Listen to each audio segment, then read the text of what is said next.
Okay बेटा, next हम करने जा रहे हैं सब सीक्वेंस। सो बेसिकली बच्चे, सब सीक्वेंस क्या होता है? सीक्वेंस का ही हिस्सा, जैसे सेट का हिस्सा सबसेट होता है ना, तो सीक्वेंस का ही हिस्सा सब सीक्वेंस होता है, जो सीक्वेंस का पार्ट हो, दैट इज सब सीक्वेंस। फॉर एग्जांपल मान लो आपके पास सीक्वेंस है xn गिवन एज n, ठीक है। तो अब आपको पता है, आप फर्स्ट नेचुरल नंबर 1 पुट करते हैं, फिर 2 पुट करते हैं, 3 पुट करते हैं, तो सीक्वेंस की टर्म्स आपके पास आ जाती हैं। पहली टर्म 1 आएगी, सेकंड टर्म 2 आएगी, थर्ड टर्म 3 आएगी, ठीक है। तो सब सीक्वेंस बनाने के लिए आप क्या करेंगे, मान लो कि मैं यहाँ पर सब सीक्वेंस जो है वो इवन नेचुरल नंबर्स के कॉरस्पॉन्डिंग बना रही हूँ, इवन नेचुरल नंबर्स के कॉरस्पॉन्डिंग, ठीक है। दैट इज़ मैं यहाँ पर n ले रही हूँ इज इक्वल टू 2k, ठीक है।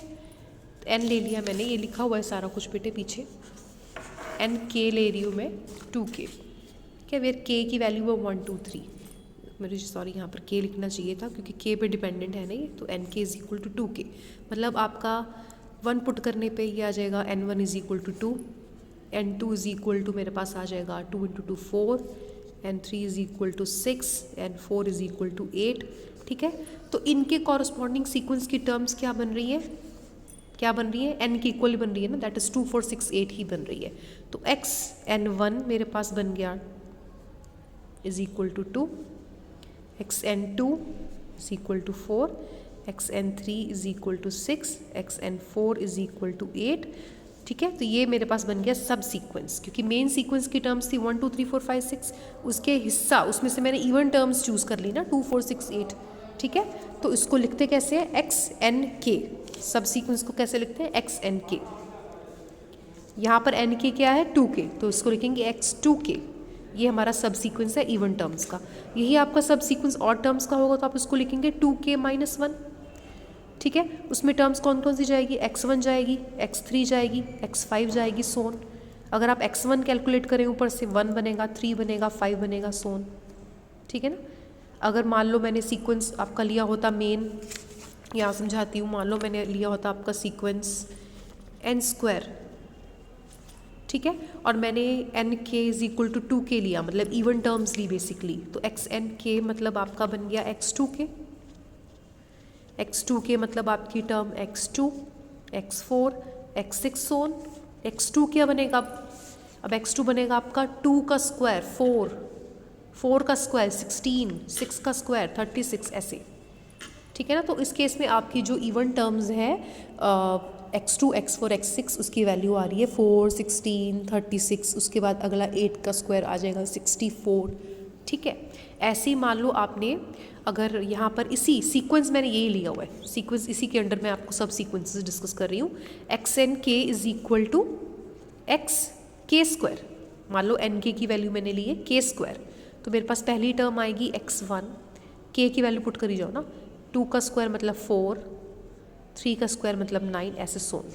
अब x1 निकाल लो आप ऊपर से, x1 क्या निकलेगा? 1, 4 पुट करने पे 4 का स्क्वायर मतलब 16, ठीक है, 9 का स्क्वायर पुट करने पे 81, तो ये सब सीक्वेंस की पहली टर्म 1 बनेगी, फिर 16 बनेगी, फिर 81 बनेगी, ऐसे सोन, ठीक है। ऐसे अब आपके पास नेक्स्ट आप कोई भी सब सीक्वेंस डिराइव कर सकते हैं, के स्क्वायर की जगह के क्यूब से भी डिराइव कर सकते थे आप, ठीक है। ये जो सीक्वेंसेस मैंने यहाँ डिस्कस किए हैं बेटा, उसमें आप ये चीज़ आपने नोटिस की होगी कि मैं यहाँ पर जो नंबर्स लेती हूँ, जो एन के की वैल्यू लेती हूँ, वो हमेशा आपने ऐसी वैल्यू लेनी है कि उसमें जो पुट करके टर्म्स आए वो स्ट्रिक्टली मोनोटोनिकली इंक्रीजिंग इंटीजर्स बने, स्ट्रिक्टली मोनोटोनिकली इंक्रीजिंग सीक्वेंस बने, ठीक है।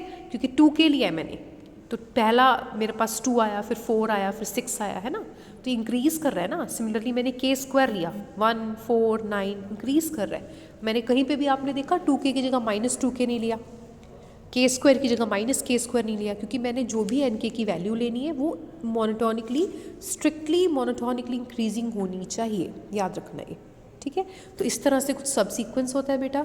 अब कुछ नोट आप पढ़ लो, यहाँ पर दिए हुए कुछ पॉइंट्स। एवरी सीक्वेंस इज सब सीक्वेंस ऑफ इटसेल्फ, जैसे every set is subset of itself, वैसी एवरी सीक्वेंस इज सब sequence of itself. As nk is strictly monotonically increasing sequence of positive integers, therefore the order in which the various terms of the subsequence occurs is the same as in the as it occur in the given sequence. मतलब order change नहीं होगा। ये नहीं कह रही कि order बिल्कुल उसी नंबर पे आएंगी टर्म्स।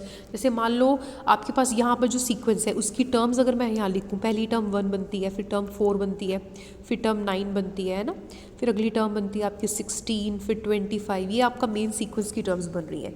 ये इसके सब सीक्वेंस की टर्म्स बन रही हैं, 2K वाला सब सीक्वेंस। तो आप देख रहे हैं 4 यहाँ पर दूसरे नंबर पर आ रहा था, यहाँ पर पहले नंबर पर आ रहा है। यहाँ पर 16 4th नंबर पे, यहाँ पर 2nd नंबर पे है। मैं ये नहीं कह रही कि नंबर सेम रहेगा, मैं कह रही हूँ ऑर्डर सेम रहेगा। मतलब अगर 4 पहले आया है तो यहाँ पर भी 4 पहले आएगा, 16 4 के बाद आया है तो यहाँ पर भी 16 4 के बाद ही आया है। उसके बाद फिर नेक्स्ट यहाँ पर 36 आएगा तो यहाँ पर 36। Order remains the same, order of the terms remains same in your subsequence as it was in your sequence. The order do not change. Similarly you can observe from here also, 1 सबसे पहले आया तो वहाँ पर 1 पहले था। ऐसा नहीं हुआ कि 16 से पहले यहाँ 25 आ गया, ऑर्डर जम्बल्ड अप नहीं हुआ, ऑर्डर रिमेन्स द सेम। ठीक है ना। नेक्स्ट आपके पास आ गया, the interval between the two consecutive terms of the subsequence is not always the same. जरूरी नहीं कि अब इंटरवल सेम रहे। जैसे कि आप देख रहे हैं यहाँ पर 4 और 16 के बीच में कितनी टर्म्स आएंगी, 1 टर्म आएगी, राइट। यहाँ पर आपके पास, यहाँ पर तो चलो आई थिंक सेम ही रहेगा इंटरवल। यहाँ पर आई थिंक एक एक छोड़ के टर्म आ रही है। 4 के बाद 16 आ गया है ना, एक टर्म छोड़ दी, फिर 16 के बाद नेक्स्ट 36 एक टर्म छोड़ दी। लेकिन समटाइम्स ऑर्डर सेम नहीं रहेगा, जैसे आई थिंक यहाँ पर सेम नहीं रहेगा। यहाँ पर 1 के बाद 16 आया, कितनी टर्म्स छोड़ के, 2 टर्म्स छोड़ के आया। 16 के बाद 81 आया, अब यहाँ पर कितनी टर्म्स छोड़ के, एक 25 छोड़ा होगा इसने, एक 36 छोड़ा होगा, एक 7 का स्क्वायर भी तो छोड़ा है इसने 49, 8 का स्क्वायर भी छोड़ दिया। देखिए कितने कितने स्क्वायर छोड़ दिए इसने बीच में से। आप, I hope you are getting my point. 1 के बाद 16 2 टर्म्स छोड़ के आया ना, बट 16 के बाद अगर आप 81 निकालेंगे यहाँ इसके अकॉर्डिंगली तो वो 4 टर्म्स छोड़ के आ रहा है। तो the gap between the 2 consecutive terms जो ओरिजिनल में बन रहा था वो सेम नहीं है। यहाँ पर ओरिजिनल सीक्वेंस देखा जाए तो इन दोनों में गैप 2 टर्म्स का है, और ओरिजिनल सीक्वेंस में देखा जाए तो इन दोनों के बीच में जो गैप है वो 4 टर्म्स का है। ठीक है ना। सो नेक्स्ट है आपके पास, if X M is belongs to X N then there exist N I greater than M such that X N I belongs to the subsequence. ठीक है, ये कोई इतना है नहीं, इसने छोड़ो उसको, इस पॉइंट को इतना कोई समझाने वाला है नहीं है। ये जब कोई ज़रूरत पड़ेगी तो समझा दूंगी। वैसे तो कुछ खास नहीं लिखा हुआ। इन्होंने लिखा हुआ है कि अगर कोई टर्म आपके सीक्वेंस में से ली गई है तो सब सीक्वेंस के कोई ऐसा ni नंबर एग्जिस्ट करेगा जो m से बड़ा होगा, सच दैट xni टर्म आपकी सब सीक्वेंस में आए। हाँ कोई बात नहीं, कोई भी आप सीक्वेंस की टर्म ले लो। लाइक आप ऊपर ये वाले सीक्वेंस में आप 5 ले लो, ठीक है। तो यहाँ पर आपके पास x5 इसको बिलोंग कर रहा है ना, x5 मतलब n is equal to 5, m की वैल्यू 5 ले ली, तो 5 से बड़ा यहाँ पर आप 6 ले लो, ठीक है। 6 इज ग्रेटर देन 5, x6 आपकी सब सीक्वेंस में आ गया ना। नहीं समझ में आया ये पॉइंट तो भी कोई प्रॉब्लम नहीं है, no problem in that. Any subsequence of sequence is itself a sequence. खुद में जैसे आप कहते हो सबसेट खुद एक सेट ही होता है अपने आप में, तो सब सीक्वेंस भी अपने आप में एक सीक्वेंस ही होता है। A sequence has a infinite number of सब सीक्वेंसेस। किसी भी सीक्वेंस के इनफाइनाइट नंबर ऑफ सब सीक्वेंसेस डिफाइन किए जा सकते हैं, ठीक है।